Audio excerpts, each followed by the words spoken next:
नमस्कार दोस्तों, ये वीडियो बहुत ही सीरियस टॉपिक पर होने वाली है। मुझे पता है कि इस वीडियो के अंदर आप बहुत सारे उलझुल कमेंट लिखेंगे, लेकिन फिर भी ये वीडियो बनाना इसलिए जरूरी है क्योंकि बहुत सारे लोगों के मन में क्वेश्चन जरूर आता है, क्या ट्रेडिंग से पैसा बनता है, नहीं बनता है, टेक्निकल एनालिसिस काम करता है, नहीं करता, चार्ट्स पैटर्न्स काम करते हैं, नहीं करते। अभी हाल ही के अंदर प्रांजल काबरा ने एक वीडियो बनाई और उस वीडियो के अंदर उन्होंने ये बताया कि टेक्निकल एनालिसिस काम नहीं करता। अगर ऐसा ही होता तो जो रिचेस्ट मैन है वो सारे दिन इस पर बैठे रहते, पैसे कमा लेते। दूसरी बात जो उन्होंने कही वो ये कही कि अगर टेक्निकल एनालिसिस से पैसा बनता है, चार्ट सीखने से पैसा बनता है, टेक्निकल एनालिसिस करने से पैसा बनता है, ट्रेडिंग से पैसा बनता है, तो वैसे कोई भी ट्रेडर जिन्होंने बहुत अच्छा पैसा कमाया वो दुनिया की सबसे अमीर लोगों की श्रेणी में क्यों नहीं आएंगे? वो टाटा, बिरला इस तरह की श्रेणी में क्यों नहीं आते हैं? और ये टेक्निकल एनालिसिस करने वाला कोई इंडिया की या दुनिया की रिचेस्ट लिस्ट में कोई क्यों नहीं होता? तो देखिए, सबसे पहले मैं आपसे एक बात कहता हूं कि वो जो वीडियो बनाई है प्रांजल काबरा ने, मैं उसके साथ पूरी तरह से सहमत हूं, लेकिन उस वीडियो के अंदर कुछ ऐसे लूप होल्स थे जिनको भरना बहुत ज्यादा जरूरी है। और मुझे लगता है कि अगर आपने केवल उस वीडियो को देखा तो आपको शायद आधी ही नॉलेज मिलेगी, इसलिए मैं उस वीडियो को ऐड ऑन करना चाहता हूं। मैं आपको समझाने का प्रयास करना चाहता हूं कि उसके अंदर कौन से लूप होल्स है जो उनसे छूट गए हैं।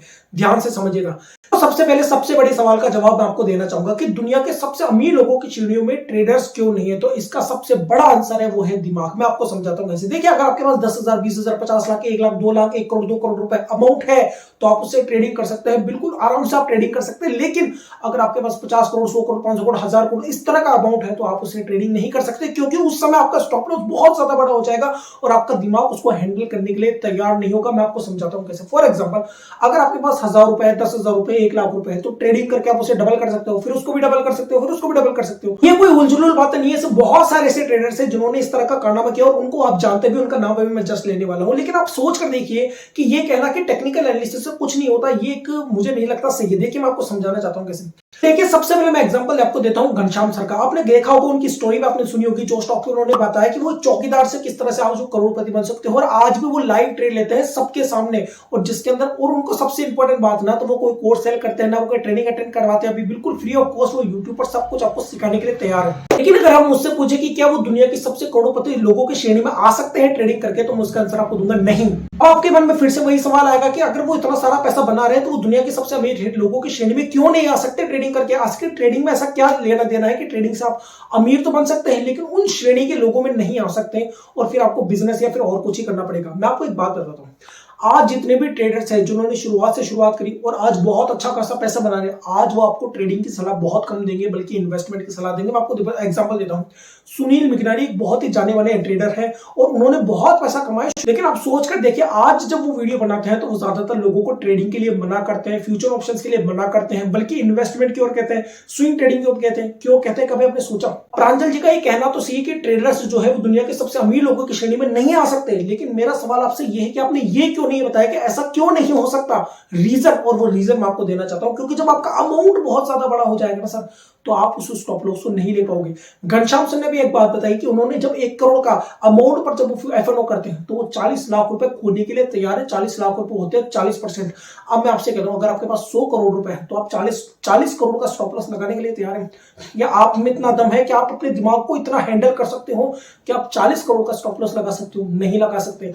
तो सिंपल सी बात यह कि अगर आप शुरुआत कर रहे हो तो अपने पैसों को आप डबल कर सकते हो, फिर उसको भी डबल कर सकते हो, फिर उसको भी डबल कर सकते हो। लेकिन जब आपके पास एक अमाउंट बहुत ज्यादा बड़ा हो जाएगा तब आप ट्रेडिंग तो कर सकते हो, लेकिन उस बड़े अमाउंट के साथ आप ट्रेडिंग नहीं कर सकते, क्योंकि उस समय आपका स्टॉप लॉस बहुत ज्यादा बड़ा हो जाएगा और उस स्टॉप लॉस को आप हैंडल नहीं कर पाओगे। और जो व्यक्ति हैंडल करने की सोचता है ना सर, उन्होंने सुसाइड कर लिया है।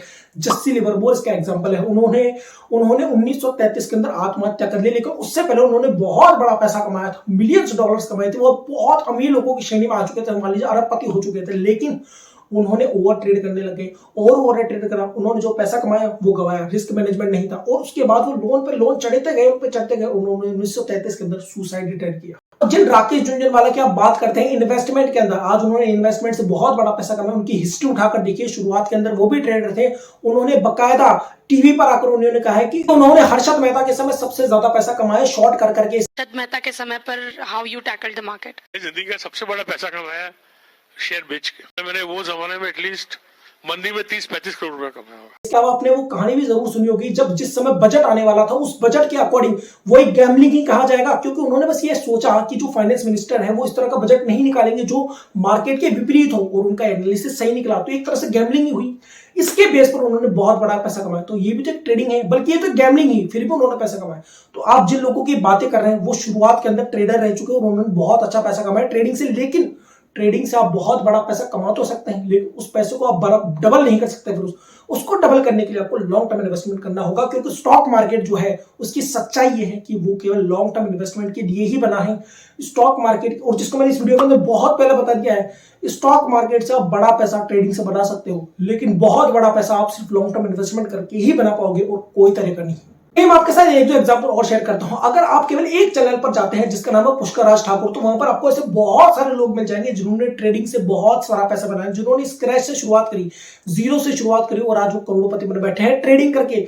लेकिन वो करोड़पति लोग भी दुनिया के सबसे रिचेस्ट मैन में नहीं आ सकते, क्योंकि ट्रेडिंग से पैसा डबल तो हो सकता है, लेकिन एक समय पर आने के बाद आपका अमाउंट बहुत बड़ा हो जाएगा, उस पर स्टॉप लॉस लेने की आपकी हिम्मत नहीं है। 40 करोड़ का स्टॉप लॉस आप ले सकते हो, एक दिन के अंदर जा सकता है आपका स्टॉप लॉस 40 करोड़ रुपए एक दिन में जा सकता है, हो सकता है 15 मिनट में ही चला जाए। तो इतना बड़ा रिस्क नहीं ले सकते, क्योंकि सबसे बड़ा पैसा सबसे छोटे रिस्क पर काम करता है। जो बड़ा पैसा है, अगर वो बड़े रिस्क पर काम कर रहा है तो उस पैसे की मौत पक्की है। मैं आपको एग्जांपल देता हूं, 2008 के अंदर जो क्रैश आया था ना, उसके रीजन पता है क्या है? उसका रीजन ये है कि सबसे बड़ा पैसा सबसे बड़े रिस्क पर काम कर रहा था, इस वजह से वो क्रैश है और उसने पूरे ग्लोबल मार्केट को चपेट में ले लिया। हर्षद मेहता ने सबसे बड़े पैसे पर सबसे बड़ा रिस्क लिया, इसलिए हर्षद मेहता फंस गया। बहुत सारे लोग थे जो बैंकिंग सेक्टर का लूप होल लेकर इस तरह का काम कर रहे थे, लेकिन हर्षद मेहता क्यों फंसा? उसने सबसे बड़ा रिस्क लिया, सबसे बड़े पैसे पे लिया, इसलिए वो फंस गया। अब बात करते हैं हम चार्ट्स की और टेक्निकल एनालिसिस की, ये कितने ज्यादा काम करते हैं। तो मैं आपको एक एग्जांपल देता हूं, सिर्फ एक सिंपल सा एग्जांपल देता हूं। चलिए मैं आपको दो एग्जांपल देता हूं।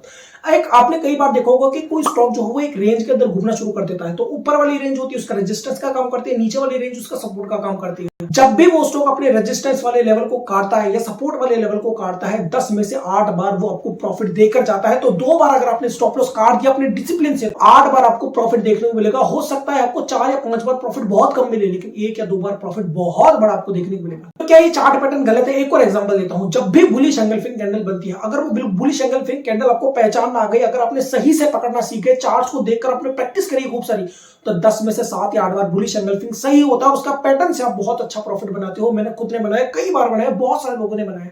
तो मैं आपसे एक सवाल पूछता हूं, तो भैया अगर हम टेक्निकल एनालिसिस की बात करते हैं, तो टेक्निकल एनालिसिस के अंदर चार्ट पैटर्न बिल्कुल सही तरह से काम करते हैं। अगर आप उन पर डिसिप्लिन के साथ काम करते हो, उस पर मेहनत लगाते हो, उसमें साइकोलॉजी ऐड करते हो, उसकी प्रैक्टिस करते हो, तो आपके चार्ट पैटर्न से आप पैसा बनाते हो। और दुनिया के सभी ट्रेडर्स ने चार्ट पैटर्न से ही पैसा बनाया है, उन्होंने चार्ट पर ही अपने सेटअप को लगाया और उसकी वजह से उन्होंने पैसा बनाया। लेकिन वो अमीर नहीं बन सकते, इसका रीजन मैंने आपको पहले ही दे दिया। अगर वो अमीर बनना चाहते हैं तो उनको इन्वेस्टमेंट करना ही पड़ेगा। राकेश झुंझुनवाला ने भी यही किया कि उन्होंने ट्रेडिंग से बहुत पैसा कमाया और उसके बाद उन्होंने लॉन्ग टर्म इन्वेस्टमेंट जारी रखा, और लॉन्ग टर्म इन्वेस्टमेंट से उन्होंने बहुत बड़ा पैसा कमाया। और उसकी वजह से, और ये वीडियो मैं आज नहीं बना रहा हूं, बहुत पहले ही मैंने बता दिया था कि long term invest stock market का सिर्फ एक ही सच है, वो है लॉन्ग टर्म इन्वेस्टमेंट। अब रही बात उस रिपोर्ट की जो सीबी ने पेश करी, जिसमें उन्होंने ये बताया कि 90% जो एफएनओ वाले ट्रेडर्स है वो लॉस करते हैं और केवल 10% लोगों को प्रॉफिट होता है। तो उसका रीजन भी मैं आपको बता देता हूं। वैसे मैंने उसका रीजन इस वीडियो के अंदर बताया, लेकिन मैं फिर भी आपको बता देता हूं।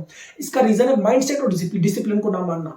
माइंडसेट का मतलब है, अगर आप किसी से पूछोगे ना कि आप ट्रेडिंग क्यों कर रहे हो, तो वो कोई भी व्यक्ति आपको ये नहीं कहेगा हम बिजनेस की तरफ से उस ट्रेडिंग को देखते हैं, बिजनेस बनाना चाहते हैं ट्रेडिंग को, बल्कि वो आपको कहेगा कि मैं इसको सेकंड इनकम बनाना चाहता हूं, मैं इसको नौकरी छोड़ने की जगह बनाना चाहता हूं, मैं इसको ये करना चाहता हूं, मैं पॉकेट में नहीं बनाना चाहता हूं। तरह की चीजों में वो पड़े हुए हैं। उस वजह से उनका माइंडसेट कभी डेवलपमेंट ही नहीं होता, और उस वजह से वो कभी डिसिप्लिन को नहीं मानते, और डिसिप्लिन ना मानने के कारण वो चीजों को परसेंटेज में नहीं देखते, और बिजनेस के अंदर परसेंटेज के अंदर रिटर्न आता है, और उस वजह से वो लॉस पर लॉस करते जाते हैं। दूसरा सबसे बड़ा रीजन वो है नॉलेज की कमी। जो लोग लॉस कर रहे हैं उनसे बुलाइए, उनसे पूछिए कि आपको कैंडलस्टिक के बारे में पता है, आपको सपोर्ट के बारे में पता है, रेजिस्टेंस के बारे में पता है, बेसिक चीजें मैं गारंटी के साथ कह सकता हूं उनको बेसिक चीजें भी नहीं पता होगी। तो अगर इस वजह से उनको लॉस भी हो रहा है तो वो लॉस के हकदार हैं, और उनको लॉस होना भी चाहिए, ताकि वो जो 10% लोग हैं, वो जो सीखे हुए लोग हैं, जिनको चीजें आती है समझ में, जो बिजनेस की तरह उसको देखते हैं, उनको प्रॉफिट मिलना ही चाहिए, क्योंकि वो उसके हकदार हैं। तो देखिए, मैं एक बार पहले कह चुका हूं कि मैं प्रांजल कामरा जी की उस वीडियो के साथ सहमत हूं, लेकिन उस वीडियो में कुछ ऐसी चीजें छूट गई थी जिसको मैंने ऐड ऑन किया है, जिसमें मैंने कुछ जोड़ा है, ताकि आप इसको पूरी तरह से समझ सके कि ट्रेडिंग का वास्तविकता में मतलब क्या है, चार्ट पैटर्न का मतलब क्या है, और चार्ट को आपको किस तरह से देखना है। मैं आपको पहले भी एक बात कह चुका हूं कि चार्ट आपको केवल 30% चीजें दिखाता है, बाकी चीज आपकी साइकोलॉजी आती है, आपका माइंडसेट आता है, बाकी आपका डिसिप्लिन आता है, तब जाकर आप एक सच्चे और बढ़िया ट्रेडर बन पाते हैं। तो हम अब सीधा कंक्लूजन पर आते हैं, और कंक्लूजन ये कहता है कि ट्रेडिंग से पैसा बनता है, डेफिनेटली पैसा बनता है, लेकिन ट्रेडिंग से आप सबसे अमीर व्यक्ति नहीं बन सकते, क्योंकि एक समय पर आने के बाद आपका अमाउंट इतना ज्यादा बड़ा हो जाएगा कि उस पर आपका लॉस लेने की क्षमता खत्म हो जाएगी। सोचकर देखिए, अगर आपके पास 1000 करोड़ हो तो क्या आप 300 400 करोड़ का लॉस उस स्टॉप लॉस पर काटने के लिए तैयार नहीं काट सकते? आपका दिमाग हिल जाएगा सर, आप पागल हो जाएंगे। लेकिन अगर आप उसको झेल सकते हैं, उस चीज को कर सकते हैं, तो मैं आपको बस इतना ही कहना चाहूंगा, कुछ समय बाद आपका सारा पैसा खत्म हो जाएगा ट्रेडिंग के अंदर, क्योंकि सबसे सबसे बड़ा पैसा सबसे छोटे रिस्क पर काम करता है। अगर उसका रिस्क बड़ा है, इसका मतलब है कि आप अपना सारा पैसा गवा दें। तो मुझे लगता है कि इस वीडियो से आपके दिमाग में जो भी क्वेश्चन चलते होंगे, ट्रेडिंग से जुड़े हुए, इन्वेस्टमेंट से जुड़े हुए, सारे क्वेश्चंस के आंसर आपको मिले होंगे, बाय प्रूफ आपको मिले होंगे कि ये चीजें कैसे काम करती है, इसके पीछे लॉजिक क्या है, सब कुछ मैंने जोड़ जाड़ कर आपको समझाने का प्रयास किया है। अगर इस वीडियो से आपको कुछ नया सीखने को, इस वीडियो को लाइक कीजिएगा, और अगर आपको मेरा काम पसंद आता है तो मेरे चैनल को सपोर्ट करके सब्सक्राइब जरूर कीजिएगा। जय हिंद।